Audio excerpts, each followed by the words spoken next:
Fala, leitores da Bíblia, graça e paz. Vamos a mais um dia de leitura. Hoje leremos o Êxodo 35 e 36, o Salmo 43 e Marcos 15. Vamos pedir a bênção do Senhor. Senhor, mais uma vez pedimos a tua ajuda, Pai, para lermos a tua palavra, compreendermos o que ela nos diz e pedimos que o Senhor nos edifique, nos abençoe, nos faça crescer na tua presença, no conhecimento do Senhor e na sua graça. Abençoa-nos, ó Deus, em nome de Jesus. Amém.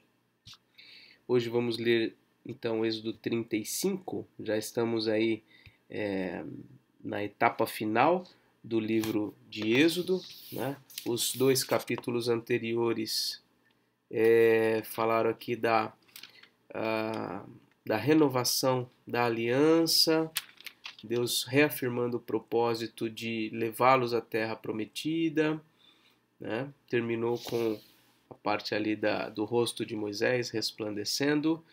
E agora, do 35 em diante, até o final, eu creio, deixa eu só dar uma confirmada aqui, a gente vai ver quase que uma repetição das questões relacionadas ao tabernáculo, mas é importante a gente entender em que momento nós estamos. Aquilo que nós lemos anteriormente a respeito do tabernáculo foi o que Deus revelou a Moisés lá no monte, o projeto, as ideias de como as coisas deveriam acontecer. Aqui, dias do 35 até o final, muita coisa vai ser repetida, mas aqui já é o momento em que eles estão executando a obra. Tá? Então, a execução ela é depois de um planejamento. Né? Primeiro foi elaborado o plano, foi passado o plano para Moisés, e Moisés depois coordena a execução da obra, que é o que está descrito aqui no 35. E vez ou outra essa questão do sábado é repetida, né? Porque eles iriam começar o trabalho. E dentro de um contexto de trabalho, é importante lembrar que há um dia reservado para o descanso, para a adoração ao Senhor. Então vamos lá, Êxodo 35. Moisés convocou toda a congregação dos filhos de Israel e lhes disse: São estas as palavras que o Senhor ordenou que se cumprissem. Durante 6 dias vocês podem trabalhar, mas o 7º dia lhes será santo, o sábado do repouso solene ao Senhor. Quem nele trabalhar, morrerá. Não acendam fogo em nenhuma das suas moradas no dia do sábado. Moisés disse a toda a congregação dos filhos de Israel: Esta é a palavra que o Senhor ordenou, dizendo: Separem do que vocês têm uma oferta ao Senhor. Cada um, de coração disposto, voluntariamente, a trará por oferta ao Senhor: ouro, prata, bronze, pano azul, púrpura, carmesim, linho fino, pelos de cabra, peles de carneiro, tingidas de vermelho, peles finas, madeira de acácia, azeite para iluminação, especiarias para o óleo da unção e para o incenso aromático, pedras de ônix e pedras de engaste para a estola sacerdotal e para o peitoral. Então, Moisés aqui pede que o povo faça doações, levante ofertas para execução dessa obra.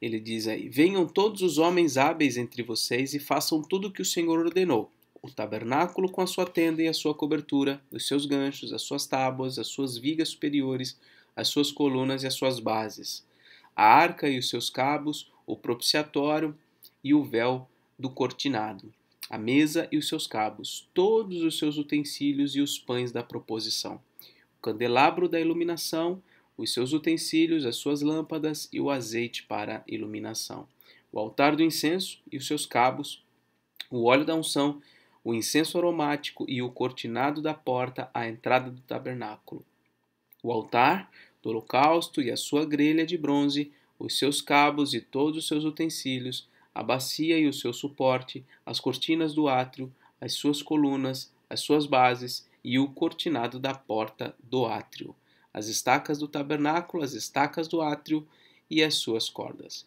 as vestes do ministério para ministrar no santuário, as vestes santas do sacerdote Arão e as vestes de seus filhos para oficiarem como sacerdotes. Pronto, aqui está os tópicos, né? Tudo que vai precisar ser feito, né? Daqui a pouco ele vai começar a descrever cada um desses itens. Então, toda a congregação dos filhos de Israel saiu da presença de Moisés. Todo aquele cujo coração o moveu e cujo espírito o impeliu, veio e trouxe oferta ao Senhor para a obra da tenda do encontro, para todo o seu serviço e para as vestes sagradas. Vieram homens e mulheres, todos dispostos de coração. Trouxeram fivelas, pendentes, anéis, braceletes, todos os objetos de ouro. Todo homem fazia oferta de ouro ao Senhor. E todos os que tinham pano azul, púrpura, carmesim, linho fino, pelos de cabra, peles de carneiro tingidas de vermelho, peles de animais marinhos, trouxeram isso também. Perdão. Todo aquele que fazia oferta de prata ou de bronze trazia isso como oferta ao Senhor. E todo que possuía madeira de acácia para toda a obra do serviço e a trazia também. Todas as mulheres hábeis traziam o que por suas próprias mãos tinham fiado, pano azul, púrpura, carmesim e linho fino. E todas as mulheres cujo coração as moveu em habilidade fiavam os pelos de cabra. Os chefes traziam pedras de ônix, pedras de engaste para a estola sacerdotal e para o peitoral, as especiarias e o azeite para a iluminação, para o óleo da unção e para o incenso aromático. Os filhos de Israel trouxeram oferta voluntária ao Senhor, a saber, todo homem e mulher cujo coração os dispôs para trazerem uma oferta para toda a obra que o Senhor havia ordenado que se fizesse por meio de Moisés. Apenas um detalhe aqui, né? Vez ou outra sempre aparece, né? Eu acho que eu já até comentei isso em algum momento, sei lá. Gente sugerindo, né? Desde que eu estou no ministério, sempre, vamos fazer uma venda de, sei lá, de pizza, noite de pastel, vamos fazer não sei o que para vender, vamos conseguir oferta dessa e daquela maneira e tal. E geralmente hoje em dia, igrejas arrecadam recursos através da venda de coisas. Né? E eu sempre fui muito reticente em relação a isso. Por quê? Porque nas Escrituras, todo o contexto que trata de uma obra a ser realizada, de uma ação a ser feita, é feito com base em ofertas voluntárias, né? Nunca em compra e venda de nada. Tá? Então, o princípio bíblico é oferta voluntária. É uma coisa de coração, entendeu? Aqui em cima a gente já leu. Aqueles cujo coração moveu a isso. Aqueles que entenderam o propósito daquilo e fizeram intencionalmente, de coração, voluntariamente, sem nenhuma troca. Né? Então, a gente, esse ano, está fazendo uma experiência com o bazar na nossa igreja, vendendo itens que são doados, mas eu percebo isso. É possível que há pessoas que se animam em ir e comprar um objeto para que aquele recurso seja revertido, né, para a construção da igreja lá e tal, mas na hora do culto, essa pessoa não se sente impelida a fazer uma oferta. Por quê? Por que há mais facilidade na gente em comprar algo sabendo que aquele dinheiro vai ser destinado a tal coisa do que dar voluntariamente sem receber nada em troca? Né? É uma reflexão a ser feita. Eu acho que é muito perigoso essa ideia de que tudo precisa ser vendido para arrecadação para recursos para as coisas de Deus, quando nas Escrituras a gente vê de forma muito abundante o princípio da oferta voluntária. Moisés disse aos filhos de Israel: Eis que o Senhor chamou por nome Bezalel, filho de Uri, filho de Ur, da tribo de Judá. E o Espírito de Deus o encheu de habilidade, inteligência e conhecimento em todo o artifício, para elaborar desenhos e trabalhar em ouro, em prata, em bronze, para lapidação de pedras de engaste, para entalho de madeira e para todo tipo de trabalho artesanal. também lhe, dispôs o coração para ensinar os outros, tanto a ele como a Oliabe, filho de Aizamaque, da tribo de Dan. Encheu-os de habilidade para fazer toda a obra de mestre, até a mais engenhosa, e a do bordador em pano azul, em púrpura, em carmesim, em linho fino, e a do tecelão, sim, todo tipo de trabalho a elaborar desenhos. Então Deus já tinha indicado quem seria Bezalel, Aholiabe, e agora Moisés vai a eles, chama eles, porque Deus já tinha dito que eles seriam capacitados para essa obra. Êxodo 36. Assim trabalharam Bezalel, Aholiabe e todos os homens hábeis a quem o Senhor tinha dado habilidade e inteligência para saberem fazer toda a obra para o serviço do santuário, segundo tudo o que o Senhor havia ordenado. Moisés chamou Bezalel, Aholiabe e todos os homens hábeis, em cujo coração o Senhor tinha posto sabedoria, isto é, todos os homens cujo coração os impeliu a vir e fazer a obra. Estes receberam de Moisés todas as ofertas que os filhos de Israel haviam trazido para a obra do serviço do santuário, para fazê-la. E ainda, cada manhã o povo trazia a Moisés ofertas voluntárias. Então, a cada dia vinha chegando mais ofertas.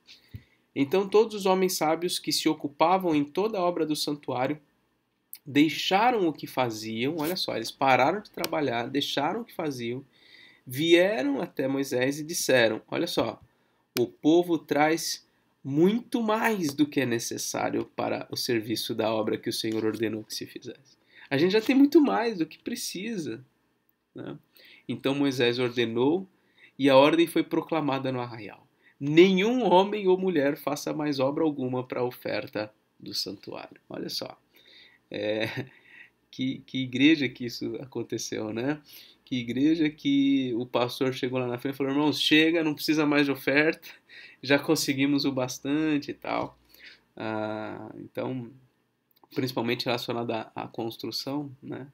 Geralmente falta, e aí a igreja tem que pedir empréstimo e assim por diante, né? Enfim, assim o povo foi proibido de trazer mais, olha aí. Foi proibido de trazer mais, porque o material que tinham era o suficiente para toda a obra que se devia fazer e ainda sobrava. Bom, agora começam os detalhes, os itens aí. Assim, todos os homens hábeis entre os que faziam a obra fizeram o tabernáculo com 10 cortinas de linho fino, retorcido, pano azul, púrpura e carmesim, com querubins. A obra de obra de artistas fizeram. O comprimento de cada cortina era de 12,5 metros e a largura era de 1,80 m. Todas as cortinas tinham a mesma medida. 5 cortinas eram ligadas umas às outras e as outras 5 também eram ligadas umas às outras. Fizeram laçadas de pano azul na borda da cortina que estava na extremidade do primeiro agrupamento e fizeram o mesmo com a borda da cortina que estava na extremidade do segundo agrupamento. Fizeram 50 laçadas numa cortina e 50 laçadas na outra cortina. Na extremidade do segundo agrupamento, as laçadas eram contrapostas uma à outra. Fizeram 50 colchetes de ouro com os quais prenderam as cortinas uma à outra, e o tabernáculo passou a ser um todo. Fizeram também de pelos de cabra cortinas para servirem de tenda sobre o tabernáculo. Fizeram 11 cortinas. O comprimento de cada cortina era de 13,30 metros e a largura era de 1,80 m. As 11 cortinas tinham a mesma medida. Juntaram 5 cortinas entre si e, de igual modo, as 6 restantes. Fizeram 50 laçadas na borda da cortina que estava na extremidade do primeiro agrupamento e 50 laçadas na borda da cortina que estava na extremidade do segundo agrupamento. Fizeram também 50 colchetes de bronze para ajuntar a tenda, para que viesse a ser um todo. Fizeram também de peles de carneiro tingidas de vermelho uma cobertura para a tenda e outra cobertura de peles finas. Fizeram também de madeira de acácia as tábuas para o tabernáculo, as quais eram colocadas verticalmente. Cada uma das tábuas tinha 4,5 metros de comprimento e 67 centímetros de largura. Cada tábua tinha 2 encaixes para que se pudesse unir uma tábua à outra. Assim fizeram com todas as tábuas do tabernáculo. No preparar as tábuas para o tabernáculo, colocaram 20 delas para o lado sul. Fizeram também 40 bases de prata debaixo das 20 tábuas, 2 bases debaixo de uma tábua para os seus 2 encaixes e 2 bases debaixo de outra tábua para os seus 2 encaixes. Também fizeram 20 tábuas ao outro lado do tabernáculo, para o lado norte, com as suas 40 bases de prata, 2 bases debaixo de uma tábua e 2 bases debaixo de outra tábua, para o lado posterior do tabernáculo, o lado oeste. Fizeram 6 tábuas. Fizeram também 2 tábuas para os cantos do tabernáculo, na parte posterior, as quais por baixo estavam separadas, mas em cima se ajustavam à primeira argola. Assim se fez com as 2 tábuas nos 2 cantos. Assim eram as 8 tábuas com as suas bases de prata, 16 bases, 2 bases debaixo de uma tábua e 2 debaixo de outra tábua. Fizeram também travessas de madeira de acácia, 5 para as tábuas de um lado do tabernáculo, 5 para as tábuas do outro lado do tabernáculo e 5 para as tábuas do tabernáculo ao lado posterior, que olha para o oeste. A travessa do meio passava ao meio das tábuas de uma extremidade à outra. Revestiram de ouro as tábuas e de ouro fizeram as suas argolas, pelas quais passavam as travessas, que também foram revestidas de ouro. Ufa! Só uma pausa aqui para tomar uma água, né? A gente olha para a Bíblia, né, com a nossa mentalidade de hoje e fala, para que tantos detalhes, né? Por que repetir tudo aquilo que já foi dito, né? Então, essa era a mentalidade deles, né? De tornar a coisa tão clara dessa maneira, pela repetição. Essa é a revelação da palavra de Deus. Nisso a gente vê o zelo com que as coisas eram feitas, né? Ai, vamos lá. Espero conseguir chegar no final dessa leitura, hein? Esse já é o segundo vídeo que eu estou gravando hoje, então tá pesando um pouquinho mais. Fizeram também um véu de pano azul, púrpura, carmesim e linho fino retorcido. Fizeram-no com querubins, obra de artista.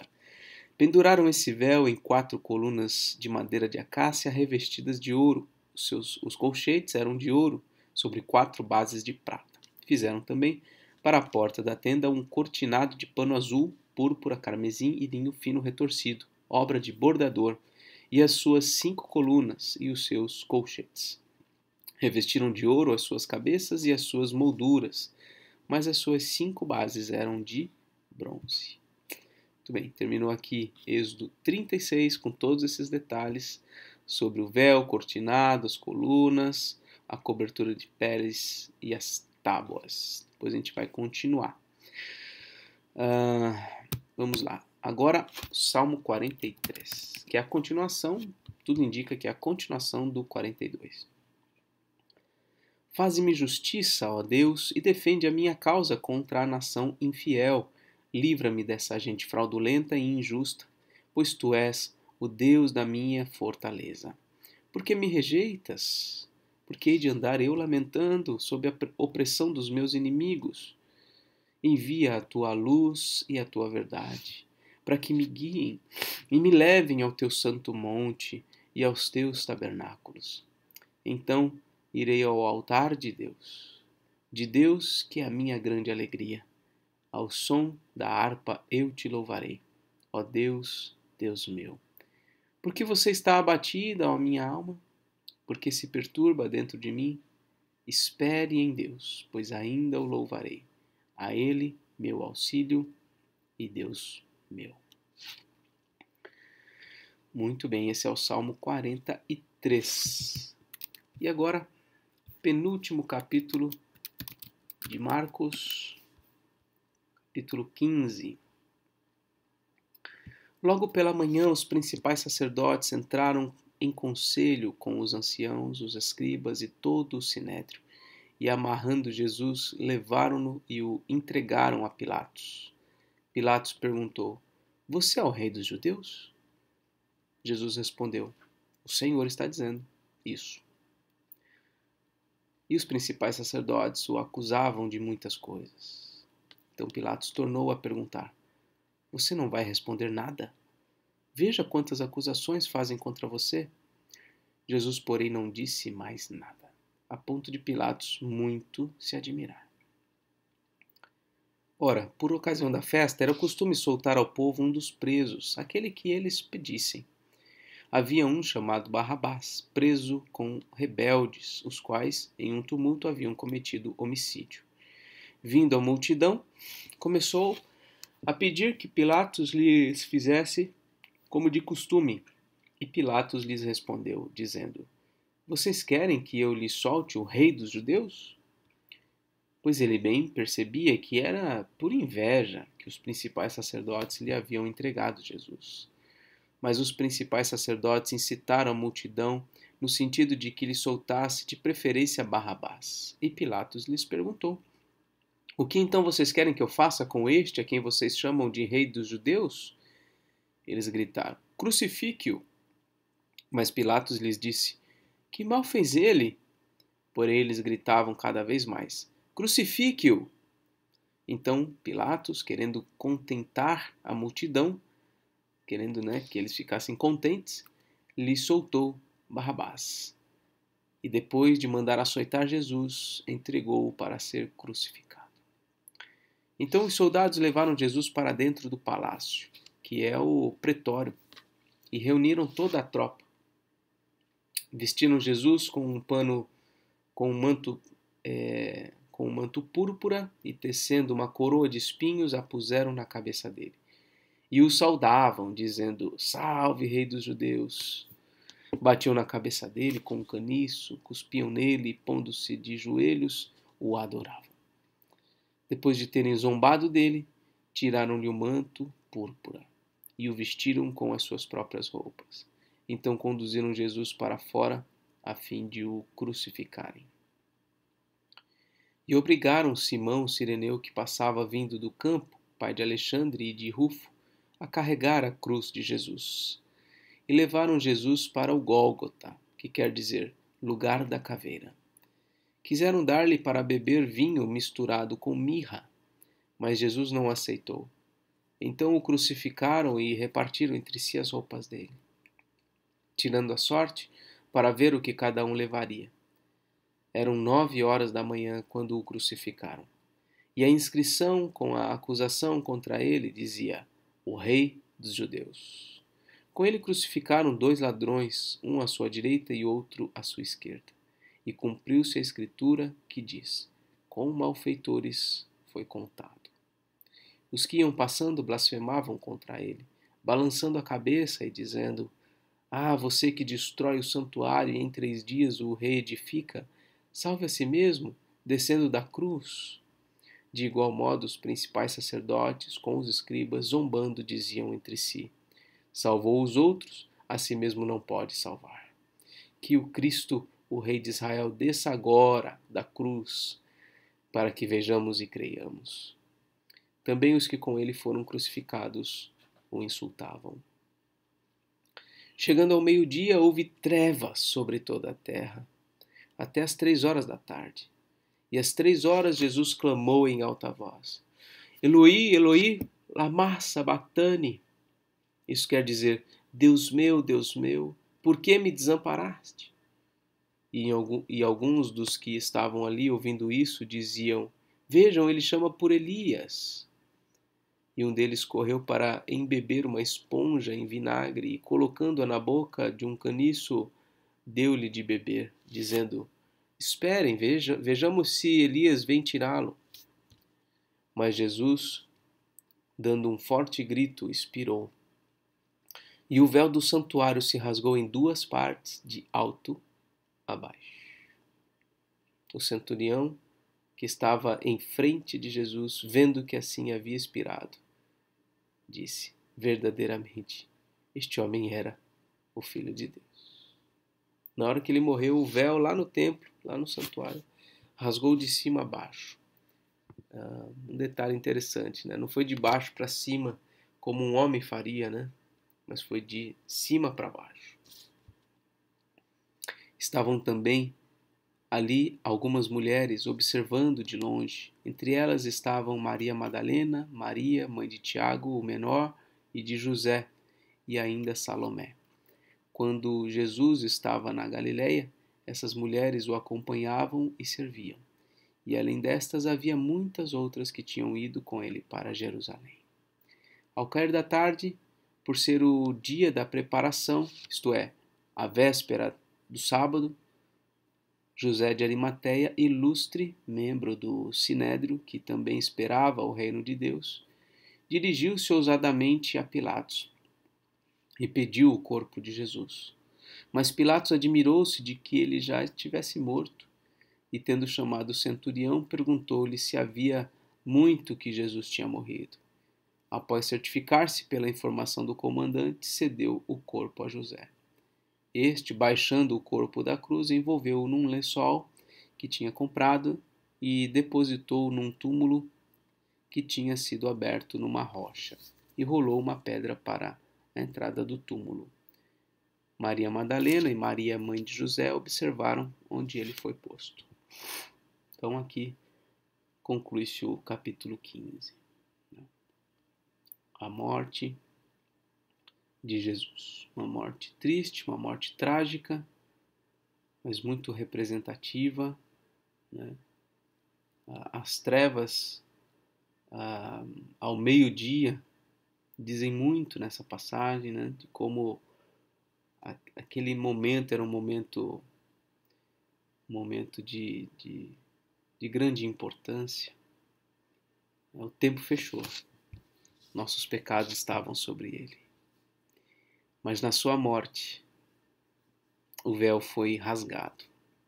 O véu que representava o impedimento das pessoas comuns de entrar no Santo dos Santos foi rasgado de cima para baixo. Deus rasgou esse véu.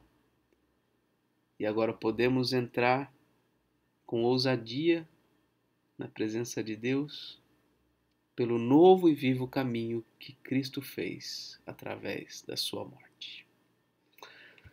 Esse é o Evangelho. Assim encerramos então a leitura de hoje. Um forte abraço, que Deus te abençoe e até mais, se Deus quiser.